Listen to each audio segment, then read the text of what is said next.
soon back on the program. There is no sign of Donald Trump, meanwhile, losing another voter support after his rocky outing at last week's GOP debate. A new Reuters Ipsos poll shows Trump still leading the Republican field with the backing of 24% of the party's voters, unchanged from before the debate. His closest rival is former Florida Governor Jeb Bush, whose numbers fell from 17% to 12% following the debate. No other GOP candidate earned more than 8% in the poll. For more on this, I want to bring in Republican strategist Rich Galen and Rich Goodstein, former advisor to President Bill Clinton. Good to see you both. Thank you so much for joining us. Morning, Maria. Rich Goodstein, let me get your take first. Your observation. We have an embarrassment of riches. You got to say which Rich. That's okay. That's all I'm going to say. Your last name, Goodstein. Let's kick it off with you. Your observations of the field right now. So it looks to me like Donald Trump is a one-man wrecking crew in this regard. Remember, Maria, and I know you know, there was that autopsy the Republican Party did a couple years ago where they said they needed to improve themselves with Hispanics.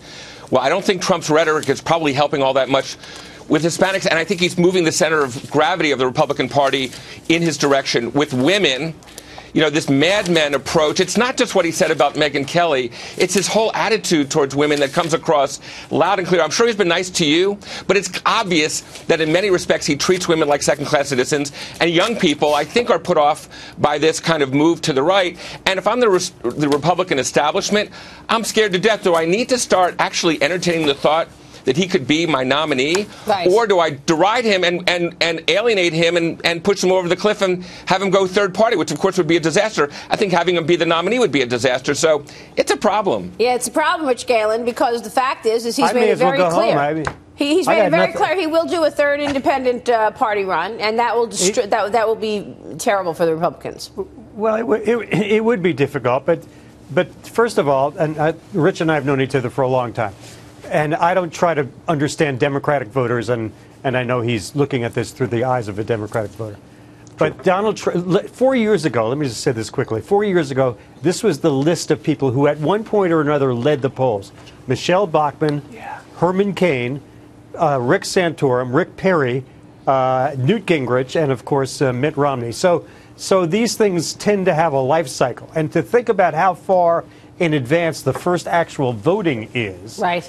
It is 2 days after Super Bowl 50, and we just started spring, summer training. So this has got a long way to go, and the notion that we can look ahead now and say this is going to be the effects of Donald Trump is just silly because we have no idea. All right, Mike Collins, what do you think? Rich Goodstein, a question for you. Last week, the New York Times reported that just before Donald Trump made his presidential aspirations public, he had a long, satisfying conversation with Bill Clinton. Can you talk a little bit about the relationship between the Clintons and Donald Trump?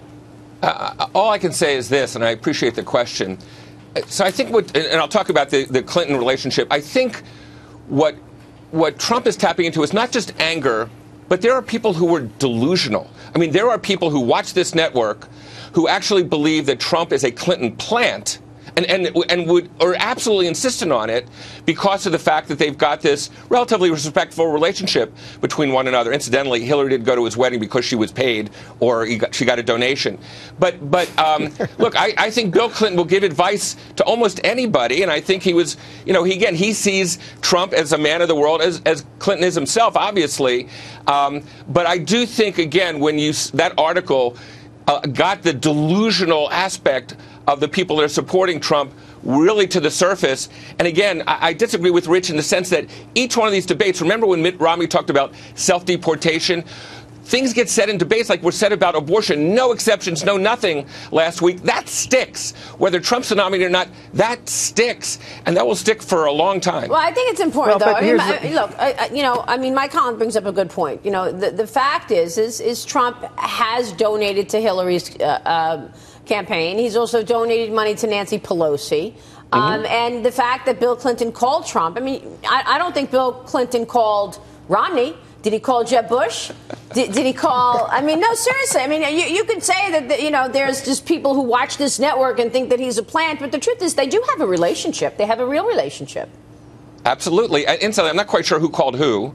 From the reporting, I thought it was that Trump reached out to to Bill Clinton. But maybe that's neither here nor there.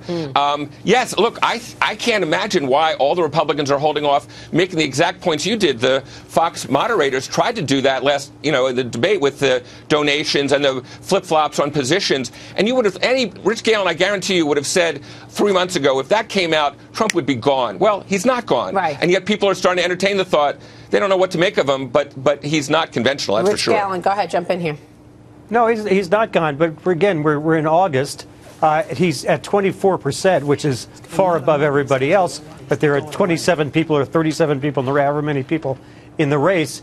And as I think the Post pointed out, the Washington Post pointed out this morning, about 23% of the American electorate consider themselves to be Republicans, and he's getting the support of 23% of those. Yeah. So this is looking through a very narrow straw and saying, boy, he's all we see. Well, that is true, but it's the field of vision is very narrow. Fred Lane, final point here? I think, Rich Galen, I think you're underestimating how much money this guy has. Obviously, he has a lot. How much he has been newsworthy and will continue to be newsworthy. I don't think he's going away. And he's made it very clear that the threat to the Republican Party is you either nominate me or I'm going to be the spoiler here. Well, he's a negotiator. Yes, he's made he is that a point negotiator. a million times. So he's setting up a negotiating position. Doesn't mean that's where he's going to end up. Well, I think my view of it is that we're only 15 months away from an election. Yeah. He's got a lot of dough. I don't see him going away. This is He's not. going to spend his own money, though, to do it. And go as long as he can. He'll raise money. Yeah, he'll okay, raise so money and he'll spend money. I think he'll be around. He hasn't been able to do it yet, but maybe he hasn't tried so much. But I have a quick question for Rich Goodstein. Who do you think on the Republican side benefits the most from Trump staying in for this long? Which candidate? So I actually think that it's kind of a double-edged sword. On one hand, Trump keeps the also-rans like Ted Cruz, in particular, who I think could tap into that same anger on the Republican side. On the other hand, I think to the extent that he emboldens those people, and if indeed, as everybody still thinks, Trump is going to kind of somehow fall apart, I think there's a conventional wisdom that somehow it helps Jeb Bush. I could make a case for that, but I think he makes Bush look weak. And I think what the Republican base will see in Trump is, style-wise, that's what we want for our nominee. Bush is the antithesis of that, whereas I think Cruz gives them that. So I could make a case that more than Rubio, more than Carly Fiorina, that Cruz is the guy who is poised to kind of capitalize on what Trump's done so far. Wow. All right, we will leave it there. Rich Galen, Rich Goodstein, thanks so much for joining us, gentlemen. Appreciate your time today. We'll see you soon. Sure. Big change.